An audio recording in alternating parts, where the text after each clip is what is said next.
بسم اللہ الرحمن الرحیم۔ السلام علیکم۔ اسلام کے ابتدائی دن تھے، چند لوگ ہی ابھی مسلمان ہوئے تھے اور ان پر بھی کافروں نے زمین تنگ کر دی تھی۔ کافر سردار مسلمانوں پر طرح طرح کے مظالم ڈھاتے تھے۔ ہر طرف اندھیرے ہی اندھیرے تھے، حتیٰ کہ خانہ کعبہ کے ارد گرد اور چھت پر بھی بت نصب کر دیے گئے تھے۔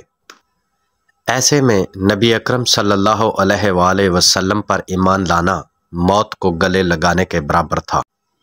مکہ میں چونکہ قبائلی نظام تھا اور ہر قبیلے نے اپنا اپنا ایک سردار بنا رکھا تھا، ایسے میں اگر کسی سردار کو کسی مسلمان کے ایمان لانے کی بھنک پڑتی تھی تو اس پر اتنے ظلم کیے جاتے تھے کہ اللہ تعالیٰ کی پناہ۔ کافروں کے انہی سرداروں میں سے ایک کا نام امیہ بن خلف تھا۔ ایک دن اس کو کسی نے بتایا کہ تمہارے غلاموں میں سے ایک غلام ایمان لے آیا ہے اور اس نے بتوں کی پوجا کرنے سے انکار کر دیا ہے۔ بات سنتے ہی کافر سردار آگ بے گولہ ہو گیا اور اس نے اسی وقت اسی غلام کو بلایا۔ جب غلام کو سردار کے سامنے پیش کیا گیا تو سردار اپنے غلام سے کچھ اس طرح سے مخاطب ہوا: اے غلام ابن غلام، مجھے پتہ چلا ہے کہ تو نے ہمارے معبودوں کی پوجا کرنے سے انکار کر دیا ہے، کیا یہ سچ بات ہے؟ تو غلام نے جواب دیا: جی یہ سچ بات ہے، میں تمہارے بتوں کی پوجا نہیں کروں گا، میں محمد رسول اللہ صلی اللہ علیہ وآلہ وسلم کے خدا پر ایمان لے آیا ہوں اور میں اس کی عبادت کیا کروں گا۔ یہی سننا تھا کہ کافر سردار نے اپنے لوگوں کو حکم دیا کہ اس کو اتنا مارو، اس کو اتنا مارو کہ یہ اللہ تعالیٰ کی عبادت کرنے سے باز آ جائے۔ اس غلام پر تشدد ہونا معمول کی بات بن گیا تھا، لیکن کافر سردار کو بہت غصہ تھا کہ یہ کیوں نہیں اپنے اللہ کی عبادت سے باز آ رہا۔ ایک دن اس نے مکہ کے کچھ آوارہ اور اوباش لوگوں کو اکٹھا کیا اور ان سے کہا کہ اس غلام کو تشدد کی بدترین مثال بنا دو۔ ان لوگوں نے عرب کے صحراؤں میں تپتی ریت پر اس غلام کو لٹایا اور اس کے سینے پر بھاری بھرکم پتھر رکھ دیا اور اس کے بعد اس کے ہاتھ پاؤں باندھ کر اس پر تشدد کرنا شروع کر دیا۔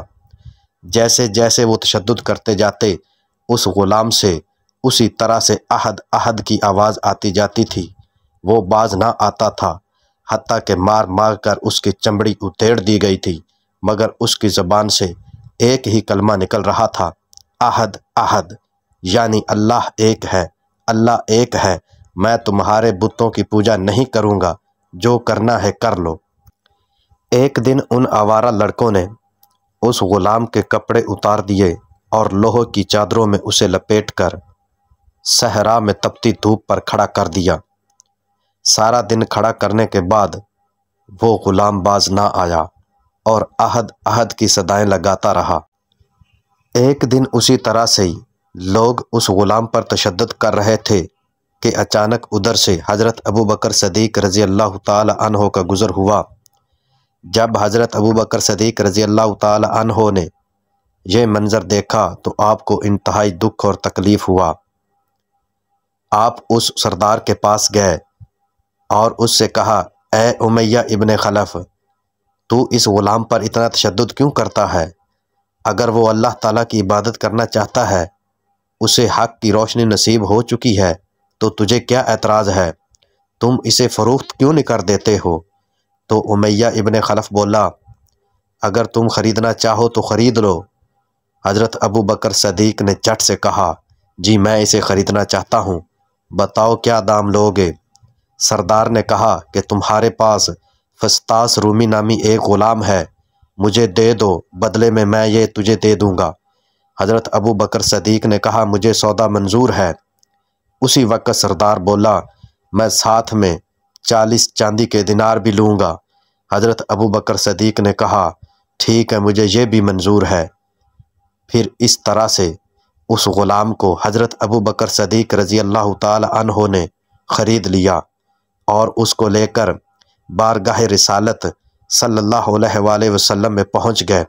وہاں جا کر اس غلام نے کلمہ طیبہ پڑھا اور اسلام کے دائرہ میں داخل ہو گیا۔ اس عزم و استقامت والے غلام کا نام بلال بن رباح تھا۔ آپ غلام ابن غلام تھے، یعنی آپ کے والد بھی امیہ بن خلف کے غلام تھے، اور آپ کی پیدائش بھی غلامی میں ہوئی، اور آپ کی والدہ بھی غلام تھیں۔ تو اس طرح سے ایک غلام اپنے عزم و استقلال کی وجہ سے اللہ تعالیٰ کے نبی حضرت محمد صلی اللہ علیہ وآلہ وسلم پر ایمان لے آیا تھا۔ ایمان لانے کے بعد حضرت بلال حبشی رضی اللہ تعالی عنہ ساری زندگی بارگاہ رسالت میں خدمت گزار بنے رہے۔ آپ نے غزوہ بدر سے لے کر غزوہ تبوک تک تمام غزوات میں نبی کریم صلی اللہ علیہ وآلہ وسلم کی خدمت میں رہ کر جنگوں میں شمولیت کی تھی۔ آپ کا سب سے بڑا کارنامہ، آپ اسلام کے سب سے پہلے مؤذن تھے، اور حضور اکرم صلی اللہ علیہ وآلہ وسلم نے کس طرح سے ایک حبشی کو اسلام لانے کے بعد عزت بخشی تھی کہ دنیا حیران رہ گئی۔ جب 8 ہجری میں مکہ فتح ہوا تھا تو یہی بلال حبشی رضی اللہ تعالی عنہ تھے جن کا رنگ کالا تھا، ہونٹ موٹے تھے، مگر پیارے نبی کریم صلی اللہ علیہ وآلہ وسلم سے والہانہ محبت کرتے تھے۔ اسلام کے لیے طرح طرح کی مصیبتیں برداشت کی تھیں۔ آپ صلی اللہ علیہ وآلہ وسلم نے بلال سے کہا، اے بلال، خانہ کعبہ کی چھت پر چڑھو اور اذان دو۔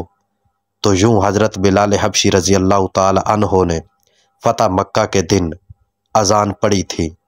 اللہ تعالی ہم سب کو پیارے نبی کریم صلی اللہ علیہ وآلہ وسلم کی سیرت طیبہ پر عمل کرنے کی توفیق دے، آمین۔